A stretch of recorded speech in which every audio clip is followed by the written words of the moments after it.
Hello students, आज के इस वीडियो लेक्चर में हम practical problem chapter number 3 journal का प्रैक्टिकल प्रॉब्लम नंबर 2 है वो सॉल्व करने वाले हैं। तो इसका एक्सप्लेनेशन स्टार्ट करने से पहले मैं आपसे रिक्वेस्ट करूंगी कि अगर अभी तक आपने मेरे चैनल को सब्सक्राइब नहीं किया तो चैनल को सब्सक्राइब कीजिए। It is absolutely free for you all, आपको इसके लिए कुछ पेमेंट नहीं करना है। एंड बेल आइकॉन बटन को जरूर से प्रेस कीजिएगा ताकि आपको मेरे वीडियो के जो भी लेटेस्ट वीडियो है उसके नोटिफिकेशन आपको मिलते रहे। एंड शेयर एंड लाइक करना मत भूलिएगा। तो यहाँ पे जो क्वेश्चन नंबर 2 है इसमें बोला है जर्नलाइज द फॉलोइंग ट्रांजेक्शन। आपको है ना नीचे जो ट्रांजेक्शन दिए उन्हें जर्नलाइज करना मतलब जर्नल एंट्री बनानी है in the books of Gajanan की बुक में। तो यहाँ पे जो ट्रांजेक्शन दिए हुए हैं वो मई 2019 के ट्रांजेक्शन दिए हैं। तो पहला ट्रांजेक्शन है 3 मई को हुआ, तो उसमें बोला कि purchase goods for 90,000 an amount paid by bank directly. तो यहाँ पे है ना दो एस्पेक्ट आपको ढूंढने होंगे इसमें से, और कौन डेबिट में होगा कौन क्रेडिट में होगा। फिर अमाउंट है ना हमको सेम ट्रांजेक्शन जो अमाउंट है करस्पॉन्डिंग अमाउंट डेबिट क्रेडिट की एंट्री आएगी, क्योंकि ड्यूअल एस्पेक्ट पे हमने जर्नल एंट्री फ्रेम करना सीखा है। मैं आपको बताने वाली हूँ, लेकिन मैं बोल रही हूँ कि भाई इसमें दो एस्पेक्ट ढूंढना है। तो हमको पहले क्वेश्चन रीड करना है और फटाफट हमको है ना इसका स्केलेटन तैयार करने की भाई किस तरीके से हम एंटर करने वाले हैं। Then sold goods to Satish on credit ₹30,000 30,000 रोकड़ा में है ना, रोकड़ा में नहीं है ना, यहाँ पे ऑन क्रेडिट बोला है तो मतलब उधार में है ना सेल किया है। तो यहाँ पे क्या हमको रिकॉर्ड करना होगा, कैसे हमको दो एस्पेक्ट निकालने हैं वो हम ढूंढेंगे। देन पेड टू पोस्टेज ₹10,000, इसकी दो एस्पेक्ट हमको फाइंड आउट करनी होगी। देन पेड फॉर वेजेस, इसकी दो एस्पेक्ट फाइंड आउट करनी होगी। उसी के बेसिस पे जर्नल एंट्री फ्रेम होने वाली है। Then received cheque of ₹30,000 from Sati, तो इसकी भी जर्नल एंट्री हमको फ्रेम करनी होगी। दो एस्पेक्ट निकालने होंगे, डेबिट क्रेडिट कहाँ का रूल हमको अप्लाई करना होगा। Then receive dividend ₹5,000, debit credit का रूल अप्लाई करना है। टू एस्पेक्ट्स निकालने हैं, जर्नल एंट्री बनानी होगी। Then purchase laptop of ₹40,000 and paid by cheque, इसके दो एस्पेक्ट, इसकी debit credit. Then deposited ₹10,000 into State Bank of India, इसके दो एस्पेक्ट निकाल के और इसकी डेबिट क्रेडिट की एंट्री हमको तैयार करनी होगी। And purchase goods for ₹40,000 and paid bye RTGS, तो इसकी क्या एंट्री आने वाली है। तो ये सारे के सारे जो ट्रांजेक्शन्स हैं इनको काफ़ी आराम से अच्छे से हम डीपली करने वाले हैं। आपको टेंशन लेने की जरूरत नहीं है, मैं फिर से आपको डीपली ही आपको समझाने वाली हूँ, एक्सप्लेन करने वाली हूँ कि कैसे क्या करना है आपको। तो है ना आपको भी फॉर्मेट रेडी रखना है और मेरे साथ साथ सॉल्व करना है। मैंने फॉर्मेट तैयार रखा है, तो चलिए हम है ना सम को सॉल्व करना स्टार्ट करते हैं। तो यहाँ पे देखेंगे कि जो सबसे पहला ट्रांजैक्शन है 3 मई को कि परचेज गुड्स परचेज। मैंने जैसे आपसे कहा कि जब भी परचेसेस गुड्स परचेज बात आ जाती है, गुड्स परचेज या सोल्ड गुड्स, तो आपको purchases and sales word use करना होता है। तो यहाँ पे परचेज है तो इसलिए हम यहाँ पे परचेस वर्ड यूज करेंगे। और परचेस क्या, परचेस करना मतलब खर्चा बढ़ना है, एक्सपेंडिचर इंक्रीज होना। तो इसीलिए हमको है ना परचेसेस को तो हम डेबिट करने वाले हैं। ये मुझे पता है कि आप लोगों को जब आपने है ना जो एनालिसिस करके और ट्रांजेक्शन्स को रिकॉर्ड करना सीखा तो उससे भी ज्यादा इजी अब आपको जर्नल एंट्री लग रही होगी, आई एम कंफर्म, क्योंकि वहां पे आपको बहुत जगह पे बार बार एस्पेक्ट्स को लिखना और सब देखना पड़ता था। अब आप जब है ना 2-3 सम इसकी प्रैक्टिस कर लोगे तो उसके बाद बहुत ही ईजी लगने वाला है कि अरे वाह क्या क्विकली हम लोग है ना रिकॉर्ड कर पा रहे हैं। तो यहाँ पे परचेसेस हो गया 90,000 का, and amount paid by bank directly. तो बैंक बैलेंस डिक्रीज हो रहा है, मतलब आपका तो बैंक है वो एसेट है, बैंक में जो अमाउंट है वो आपका एसेट हो गया, तो वो बैलेंस डिक्रीज हो रहा है। तो बैंक को तो हम करने वाले हैं क्रेडिट और परचेस को करने वाले हैं हम डेबिट। तो इस तरीके से भी आप DR और CR करके आप जस्ट लाइटली लिख के भी अपना है ना क्विकली कर सकते हो। तो यहाँ पे अभी हम सबसे पहला ट्रांजेक्शन जो यहाँ पे रिकॉर्ड करेंगे 2019, डेट हमको लिखना है 2019 में बस आप एक बार लिखो, फिर उसके बाद में 3 तारीख की बात है, इसलिए यहाँ पे हम लिखेंगे परचेसेस अकाउंट डेबिट। और यहाँ पे जो अमाउंट आएगा वो कितना है, तो वो 90,000। फिर थोड़ा लीव करके स्पेस, डेट के कॉलम के बाद में पर्टिकुलर्स के अंडर में थोड़ा स्पेस लीव कर और TO2 के साथ आपको लिखना है बैंक अकाउंट। ये आपका क्रेडिट हुआ, बैंक अकाउंट बैलेंस डिक्रीज हो रहा है, आपका बैलेंस डिक्रीज हो रहा है। और परचेसेस मतलब आपका एक्सपेंस इंक्रीज हो रहा है, आपका एक्सपेंस इंक्रीज हो रहा है। तो यहाँ पे हम रिकॉर्ड करेंगे 90,000 एंड नरेशन में हम लिखेंगे being goods purchased and payment made through bank, Bing goods purchased and payment made through bank. कहाँ से ला रहे हैं हम ये स्टेटमेंट? हम ऑब्जर्व कर रहे हैं कि भाई हम तो जो ट्रांजैक्शन दिया है हमको उसी से तो हम बना रहे हैं ये वाला स्टेटमेंट भी, तो आपको तो कुछ नया कुछ करना नहीं है। और इसमें थोड़ा सा अगर आपको कोई चीज यहाँ से यहाँ हो जाता है लेकिन आपने इंफॉर्मेशन लिखी है तो आपको कोई गलत नहीं देने वाला है। बिंग परचेज गुड्स करके भी लिखते हैं कि being purchase goods and payment made through bank, इस तरीके से लिखा तो भी करेक्ट है। नाउ यहाँ पे आपको लाइन बना लेनी है, इसको सेपरेट कर देना है क्योंकि ये एंट्री एक हो गई आपकी जर्नल एंट्री रिकॉर्ड करके। अब आएंगे अगली एंट्री पे। तो अगली एंट्री कितने तारीख को है? तो 7 तारीख को। यहाँ पे क्या बात हो रही है? 7 तारीख को बोला है सोल्ड गुड्स, गुड्स बेचा, तो मतलब सेल्स वर्ड यूज करना है। गुड्स वर्ड आया है तो सेल्स वर्ड यूज करना है। टू सतीश, सतीश को ऑन क्रेडिट, उधार में बेचा है। तो ये सतीश है, ये आपका डेटर हो गया। सतीश है वो आपको फ्यूचर में पैसा देगा, इस बिजनेस को फ्यूचर में पैसा देगा, गजानन को फ्यूचर में पैसा देने वाला है सतीश। तो यहाँ पे ये डेटर है। सतीश कौन है? डेटर है। तो जब डेटर इंक्रीज होता है तो उसे हम डेबिट में लिखते हैं। और है ना आपका है ना सेल्स, वो क्या है? इनकम है। सेल्स क्या है? इनकम है। और इनकम क्या हो रही है आपकी? इंक्रीज हो रही है ना भाई, आपका इंक्रीज ही हो रहा है। इनकम क्रेडिट बैलेंस होता है। इनकम क्या होता है? क्रेडिट बैलेंस होता है। और इनकम में आपका बढ़ोतरी हो रही है, इंक्रीज हो रहा है, तो इसको हमको क्रेडिट लिखना है सेल्स को। तो इसी तरीके से हम इसको है ना रिकॉर्ड करने वाले कि सतीश अकाउंट डेबिट टू, हम लिखेंगे सेल्स अकाउंट 30,000 का। तो 7 तारीख की एंट्री हमको रिकॉर्ड करनी है, तो यहाँ पे हम रिकॉर्ड करेंगे 7 तारीख की। तो 7, बार बार में लिखने की जरूरत नहीं है आपको। तो यहाँ पे हम लिखेंगे Satish account debit to sales account. आप लिख लोगे सतीश के यहाँ पे ब्रैकेट में अपनी अंडरस्टैंडिंग के लिए फिलहाल कि ये डेटर है, और डेटर में जब इंक्रीज होता है तो उसको डेबिट लिखते हैं। और सेल्स क्या है आपको चाहिए, आप बेटर है लिख लो, इनकम है। सेल्स मतलब इनकम हो गई, आपने माल बेचोगे तभी तो इनकम होगी आपको, तो जब भी इनकम में इंक्रीज होता है तो उसको क्रेडिट करते हैं। तो यहाँ पे जो अमाउंट आएगा वो 30,000 का डेबिट के यहाँ पे सतीश की लाइन में, क्योंकि उसको आपने डेबिट किया है। यहाँ पे डैश डैश और यहाँ पे 30,000, इस तरीके से आपको लिख लेना है। और फिर नरेशन बिंग, यहाँ पे हम लिखेंगे being goods sold on credit to Satish, Satish को बेच दिया। फिर इसको सेपरेट कर दो, ट्रांजैक्शन को लाइन के थ्रू, पर्टिकुलर्स में खाली लाइन ड्रॉ कर लो, क्योंकि सब जगह ड्रॉ करोगे तो फिर टोटल में और सब कंफ्यूजन अराइज हो जाएगा आपको। तो पर्टिकुलर्स के इसमें ही खाली आप ले लो, ये जो लाइन ड्रॉ करोगे आप ट्रांजैक्शन को सेपरेट करने के लिए पर्टिकुलर्स के यहाँ पे ले लो बस, ठीक है।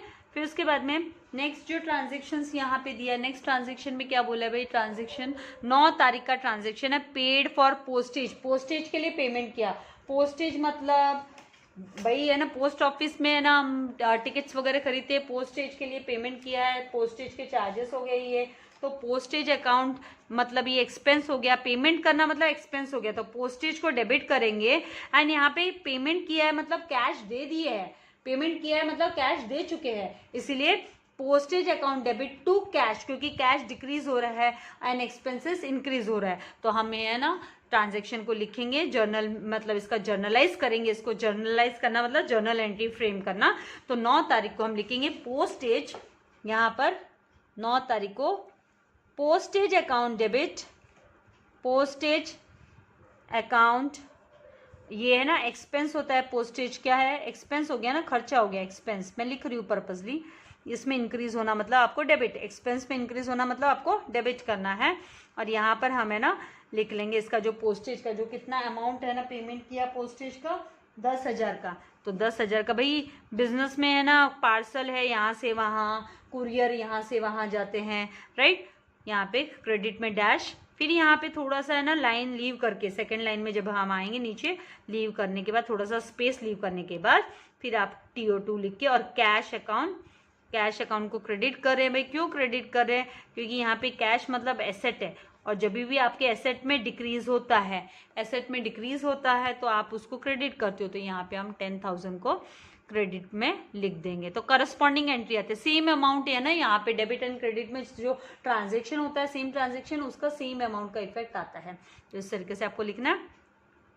नरेशन में क्या लिखेंगे? तो बिंग, यहाँ पे नरेशन में लिख देंगे being paid for postage, postage के लिए पेमेंट किया। ठीक है, कैसे भी थोड़ा बहुत यहाँ वहाँ होता है, चलता है। यहाँ पे बिंग पोस्टेज एक्सपेंस पेड या being paid for postage. Now यहाँ पे आप सेपरेट कर देंगे।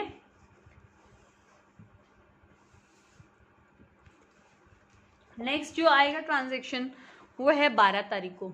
12 तारीख को बोला पेड फॉर वेजेस, फिर पेड वर्ड आया। तो जैसे मैं बोलती हूँ पेड मतलब आपको पेमेंट हो गया, उधारी खाते वाली बात नहीं है। पेड फॉर वेजेस, तो वेजेस अकाउंट है ना, ये वेजेस मतलब एक्सपेंस हो गया ना, वेजेस मतलब है ना सैलरी का ही पेमेंट हो गया, सैलरी जैसे ही हो गया। लेकिन ये 15 दिन में, हफ्ते में वेजेस दिया जाता है, 15 दिन में दिया जाता है। तो यहाँ इसीलिए हम है ना वेजेस अकाउंट को तो करेंगे डेबिट, क्योंकि एक्सपेंस है और रोकड़ा जा रहा है, तो उसको करेंगे क्रेडिट, कैश जा रहा है। तो यहाँ पे 15,000 का हमको रिकॉर्ड है ना, एंट्री रिकॉर्ड करनी है, जर्नल एंट्री फ्रेम करनी है, wages account debit to cash account. तो यहाँ पे हम लिखेंगे जो कितने तारीख को, यहाँ पे डेट हमको रिकॉर्ड करनी है, 12 तारीख की डेट रिकॉर्ड करनी है। तो 12 तारीख को wages account debit, wages account यहाँ पे डेबिट करेंगे। ये एक्सपेंस है, वेजेस मतलब खर्चा, और खर्चे बढ़ते हैं तो उसे डेबिट किया जाता है, याद रखना है रूल के हिसाब से। कितना? तो 15,000। TO2 यहाँ पे स्पेस लीव करना है। फिर कैश अकाउंट, कैश क्या होता है? एसेट होता है, और जब एसेट डिक्रीज होता है तो उसको क्या करते हैं? क्रेडिट करते हैं। तो यहाँ पे हम लिखेंगे 15,000 को क्रेडिट में 15,000। नरेशन में लिखेंगे being cash paid for wages, for wages, या पेमेंट मेड फॉर वेजेस, कुछ भी इस तरीके से आप लिख सकते हो।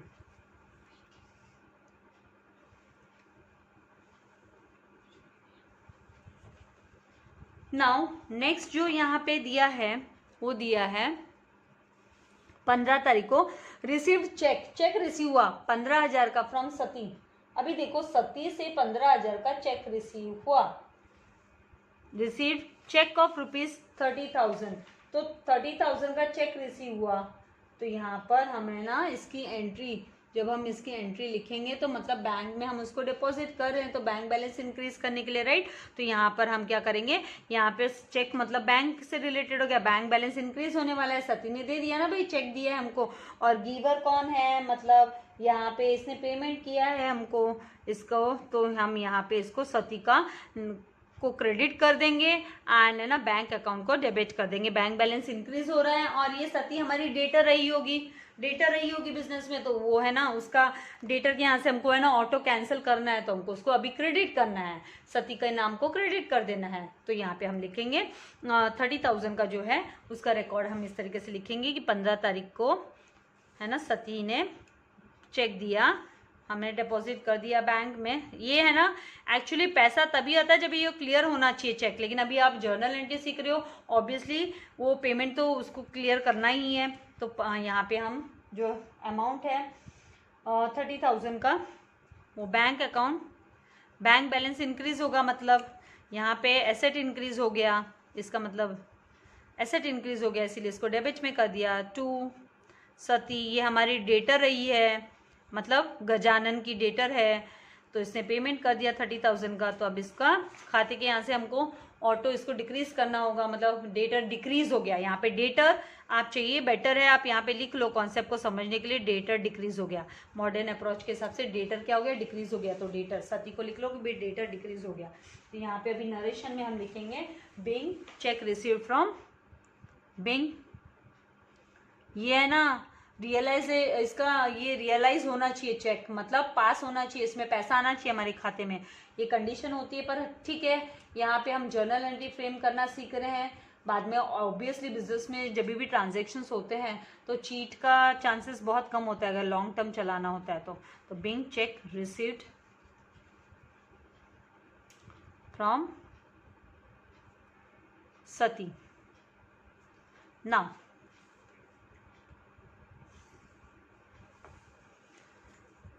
अब मूव करेंगे नेक्स्ट ट्रांजेक्शन। तो नेक्स्ट ट्रांजेक्शन में क्या बोल रहे हैं जरा देखते हैं। तो यहाँ पे बोला है कि रिसीव्ड, क्या रिसीव किया, तो रिसीव्ड डिविडेंड। डिविडेंड मतलब रिसीव किया। जब भी आप रिसीव कर रहे हो भाई, पैसा रिसीव हो रहा है मतलब इनकम हो रही है आपको, तो यहाँ पे डिविडेंड रिसीव हुआ है मतलब इनकम है, तो डिविडेंड आपका इनकम हो गया। जब भी इनकम इंक्रीज होता है तो उसको क्रेडिट किया जाता है। और यहाँ पे दूसरा जो एस्पेक्ट निकल के आता है वो क्या, कैश, वो निकल के आता है यहाँ पे डिविडेंड रिसीव हुआ, कैश आपको लिख लेना है यहाँ पे, क्योंकि यहाँ पे ये नहीं बोला कि अगर आपने कैश एंड बैंक दोनों वर्ड भी यूज कर सकते हैं, या तो डायरेक्टली है ना खाते में है ना, कंपनी एक्चुअली रोकड़ा नहीं पकड़ाती है, कंपनी एक्चुअली है ना बैंक के खाते में ही है ना इसको क्रेडिट करती है। अभी जो रूल है, रूल के हिसाब से बैंक के खाते में इसको क्रेडिट करती है, तो आप इसको बैंक बैलेंस आपका इंक्रीज हो जाएगा, बैंक अकाउंट डेबिट टू आपको डिविडेंड अकाउंट लिख लेना है एंट्री को। तो यहाँ पे हम लिखेंगे 21 तारीख का जो है ट्रांजैक्शन है उसके हिसाब से यहाँ पे बैंक अकाउंट डेबिट।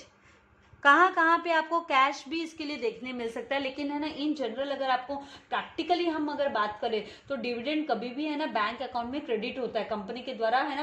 कंपनी क्या करती है, आपके बैंक खाते में जमा करा देती है। तो यहाँ पे DR डेबिट, और जो अमाउंट है डिविडेंड का वो है 5000, यहाँ पे डैश, फिर TO2 डिविडेंड। तो रिसीव जब आता है बात तो मतलब क्रेडिट में, क्योंकि इनकम इंक्रीज हुई। ये क्या है आपका डिविडेंड मतलब इनकम, आप लिख लीजिए इन शॉर्ट, बेटर रहेगा, आपको कॉन्सेप्ट्स क्लियर हो जाए कि भाई इनकम में जब भी इंक्रीज होता है तो क्रेडिट करो, और एसेट में इंक्रीज होता है तो डेबिट करो। नरेशन में लिखेंगे बिंग डिविडेंड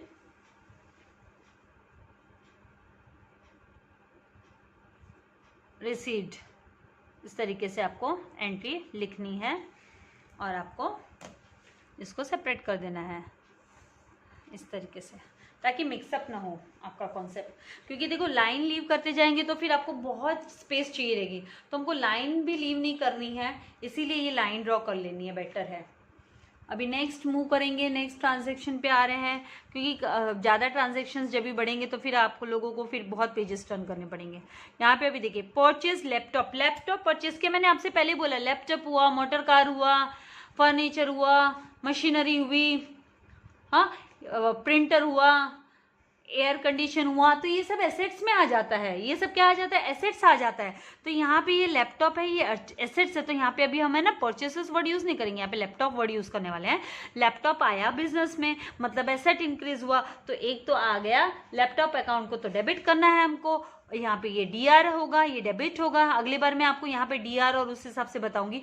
एंड जो है ना पेड बाय चेक, तो चेक से पेमेंट किया है, तो यहाँ पर हमको है ना बाय ये जो बैंक है बैलेंस डिक्रीज हो रहा है तो उसको हमको क्रेडिट में लिखना है, तो हम लिखेंगे लैपटॉप अकाउंट डेबिट। यहाँ पे जो नेक्स्ट जो आएगी एंट्री 25 तारीख की, laptop account debit to bank account. Concepts को अच्छे से समझने के लिए यहाँ पे लिख लो, एसेट है, एसेट में इंक्रीज हो रहा है तो डेबिट, एसेट में डिक्रीज, बैंक बैलेंस भी आपका एसेट है, एसेट में डिक्रीज हो रहा है तो क्रेडिट, करस्पॉन्डिंग अमाउंट हो गया, डेबिट में 40 है इसलिए क्रेडिट में, यहाँ पे क्रेडिट के कॉलम के अंदर में 40,000। इस तरीके से रिकॉर्ड करना है। नरेशन में लिखेंगे बिंग यहाँ पे लिख लेंगे laptop purchased, Bing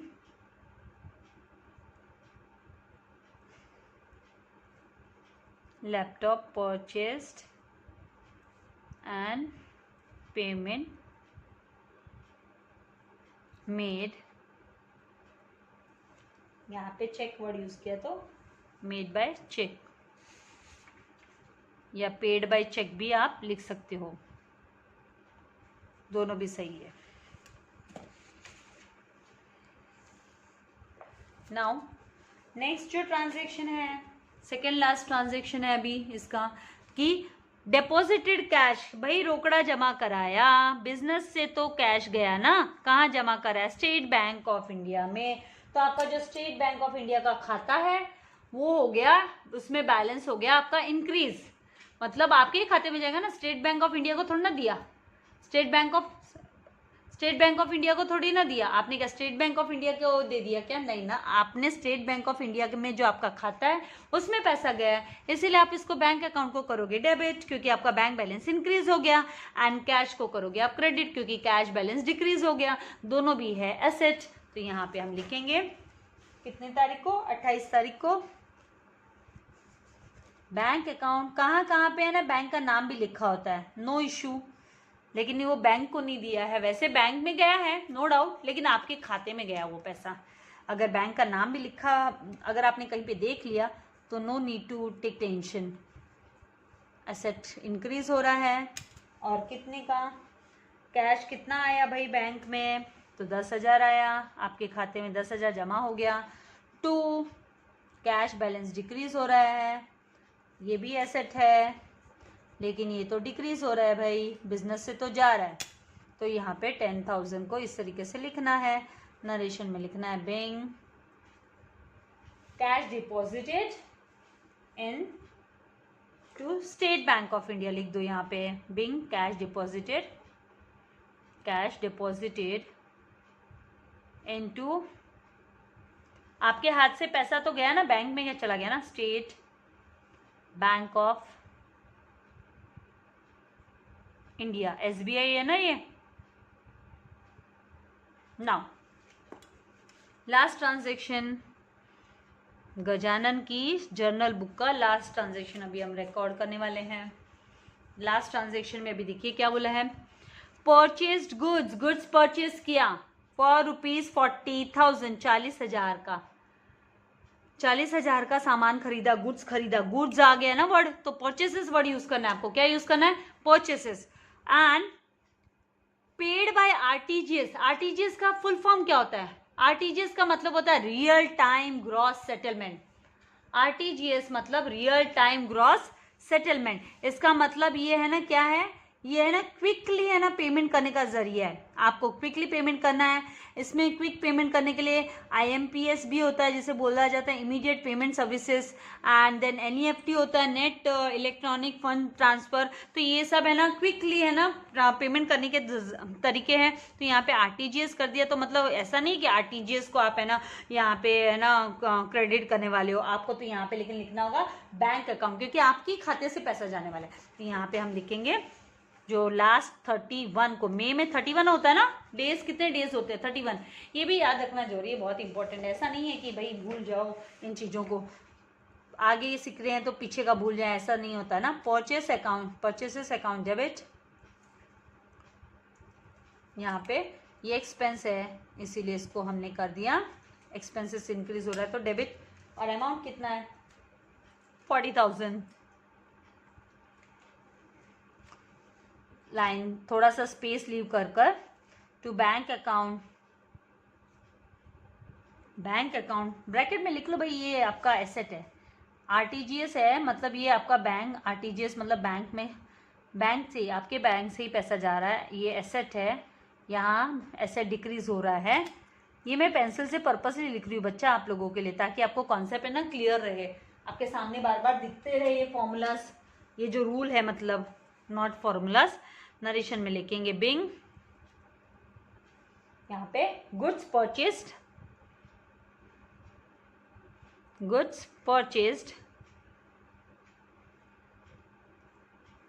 text book से तो लिखना है सब आपको, and payment made through RTGS, या पेड बाय आरटीजीएस भी लिखा तो कोई प्रॉब्लम नहीं है, आरटीजीएस इस तरीके से। और अब आपको लास्ट आपको क्या करना है, लास्ट अभी आपको टोटल करना है, इसका टोटल करना है। क्विकली टोटल करना है अभी आप लोगों को। तो चलो इस बार डेबिट वाले को कर लेते हैं, क्रेडिट में फिर लिख देंगे। तो यहाँ पे आप देखेंगे आपके ना 100 तक तो सारे जीरो, ये तो फटाक से जीरोस को लिख दो।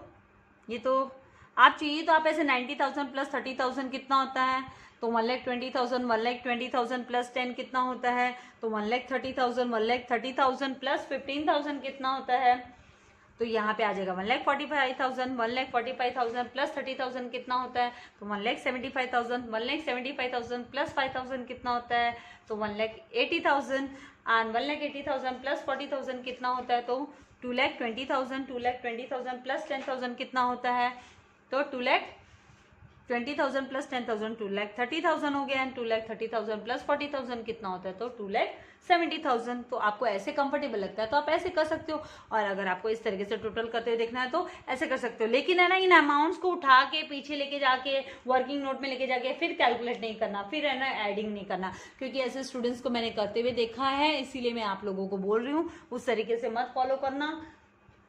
तो यहाँ पे हम लिखेंगे 2,70,000 और सेम ही आने वाला है क्रेडिट में भी, क्योंकि हम तो अमाउंट तो सारे सेम लिखे हैं, करस्पॉन्डिंग एंट्रीज ही होती है ना। तो 2,70,000, तो ये हो गया आपका इसका जर्नल का टोटल। तो आई होप आपको ये कॉन्सेप्ट क्लियर हो गया है। आपको चाहिए आप इसके स्क्रीनशॉट ले सकते हैं। एंड वीडियो को लाइक करना एंड शेयर करना मत भूलिएगा। चैनल को सब्सक्राइब कीजिए, इसके लिए आपको पेमेंट नहीं करना है, it's absolutely free of cost.